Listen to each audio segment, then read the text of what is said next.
नमस्कार दोस्तों। आज का अपना टॉपिक है बिग डाटा। बिग डाटा क्या होता है? बड़ा डाटा। ठीक है, यानी डाटा की बहुत बड़ी मात्रा जो समय के साथ बढ़ती है। इसकी प्रोसेसिंग और एनालिसिस पारंपरिक डेटा प्रोसेसिंग तकनीकों का उपयोग करके नहीं की जा सकती। मतलब जैसे फेसबुक है, एक कंपनी है, हर कोई उसके अंदर अपनी फ़ोटो डाले जा रहा है। ठीक है, बिग डाटा। अब जनगणना हो रही है, उसमें आधार कार्ड बन रहे हैं, उसमें इंफॉर्मेशन डाली जा रही है, जनगणना की इंफॉर्मेशन कलेक्ट करी जा रही है। तो कितने लोग हैं? इंडिया की जनसंख्या काफ़ी ज़्यादा है। तो वो क्या है, वो डेटा जो है कॉन्टिन्यूसली बढ़ता जा रहा है। ठीक है, व्हाट्सएप पे डेटा बढ़ता जा रहा है कि नहीं? तो ये जो सब है, ये क्या कहलाते हैं? Big data. हॉस्पिटल्स में अभी मैंने बताया सरकारी योजना चला रही है, तो इसमें data mining, data storage, data sharing और डेटा विजुअलाइजेशन शामिल है। ये सभी चीज़ें इसमें शामिल हैं। Data mining, data storage, data sharing और डेटा विजुअलाइजेशन। अब देखते हैं इसके प्रकार। देखिए, इसके प्रकार हैं तीन। एक तो है स्ट्रक्चर्ड डाटा। स्ट्रक्चर्ड डाटा को भी हिंदी में भी स्ट्रक्चर्ड डाटा ही लिखिएगा। ठीक है, स्ट्रक्चर्ड डाटा कैसे है? जैसे कि मान लीजिए आप टेबल फॉर्मेट में, मतलब एक क्राइटेरिया डिफाइंड है। ठीक है, जैसे कि आप ये लिख रहे हैं कि यहाँ पर काम करने वाले इतने लोग हैं और ये इनकी सैलरी है। तो ये एक स्ट्रक्चर्ड डाटा है। या आपने 3 लाइन खींची, यहाँ सीरियल नंबर डाला, यहाँ पर उनके नाम लिखे, यहाँ पर उनकी सैलरी लिखी। तो ये है फिक्स फॉर्मेट में स्टोर, एक्सेस और प्रोसेस करना। That is structured data. Next is semi structured data. इसमें कुछ तो निश्चित फॉर्मेट है और कुछ अनिश्चित फॉर्मेट है। अंडरस्टूड? कुछ तो आपने निश्चित कर दिया कि इसी फॉर्म में हमें जो डाटाज हैं उनकी एंट्री करनी है, और कुछ अनिश्चित है। ये क्या कहलाता है? Semi structured data.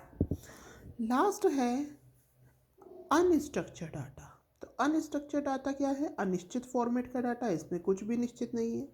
ये है अनस्ट्रक्चर्ड डाटा। तो जो बिग डाटा है, इनको हम तीन तरीके से स्टोर कर सकते हैं। एक तो है स्ट्रक्चर्ड डाटा, जिसका एक फिक्स फॉर्मेट होता है। एक है अनस्ट्रक्चर्ड डाटा, जिसका कोई भी फिक्स फॉर्मेट नहीं होता है। और एक है दोनों के बीच का, जो कि है semi structured data. Okay, example देखते हैं। सोशल मीडिया है ही, फेसबुक का एग्जाम्पल हम देख ही चुके, यूट्यूब, जो डॉक्यूमेंट्स हैं आपके, और मीडिया। ओके, अब चलते हैं विभिन्न क्षेत्र में अनुप्रयोग। तो बैंकिंग सेक्टर में इसका यूज़ होता ही है। आपको मालूम है, बैंक में जाते हैं तो आप अकाउंट खुलाते हैं, या कुछ भी क्रेडिट कार्ड, डेबिट कार्ड कुछ भी बनवाते हैं, तो उसकी जो डिटेल्स होती है वो क्या करी जाती हैं? बिग डाटा में डाली जाती हैं, एंटर करी जाती हैं। तो जो बिग डाटा है, इसका यूज़ कहाँ होता है? बैंकिंग सेक्टर में होता है, शिक्षा में होता है। ठीक है, शिक्षा में जो स्कूल्स हैं, कॉलेजेस हैं, सरकार की योजनाएं हैं, वो सारी जो एंट्री है वो किस में जाती है? बिग डाटा में जुड़ती जाती है, जुड़ती जाती है। ठीक है, मीडिया में नेटफ्लिक्स की बात करें, ठीक है ना, उसमें मूवीज़ आती रहती हैं। ठीक है, नेक्स्ट हेल्थ केयर में Mayo clinic.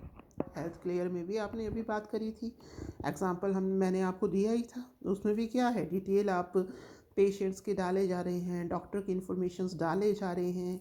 That is health care में।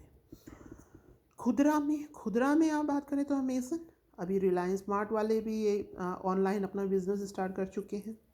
तो ये खुदरा क्षेत्र में है।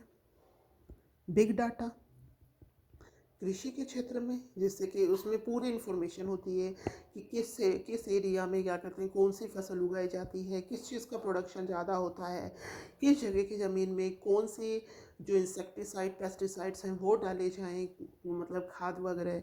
तो ये पूरी जो इन्फॉर्मेशन है वो बिग डाटा में स्टोर होती है, और ये डेटा धीरे धीरे बढ़ता जाता है। यात्रा में और सरकार में भी। ठीक है, यात्रा में भी तो इन्फॉर्मेशन पूरी ली जाती है। आप कहीं ट्रैवल करते हैं तो सरकार में भी कौन सी सरकार आई, उन्होंने कौन कौन सी योजना चलाई, उन योजना की पूरी एंट्री कराई जाती है।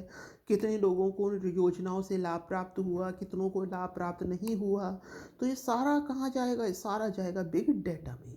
ओके, तो ये था अपना बिग डेटा। उम्मीद है आपको समझ में आया होगा। अगला अपना टॉपिक होगा क्लाउड कंप्यूटिंग, जो कि दूसरे वीडियो में देखेंगे। तब तक के लिए धन्यवाद। Have a nice day.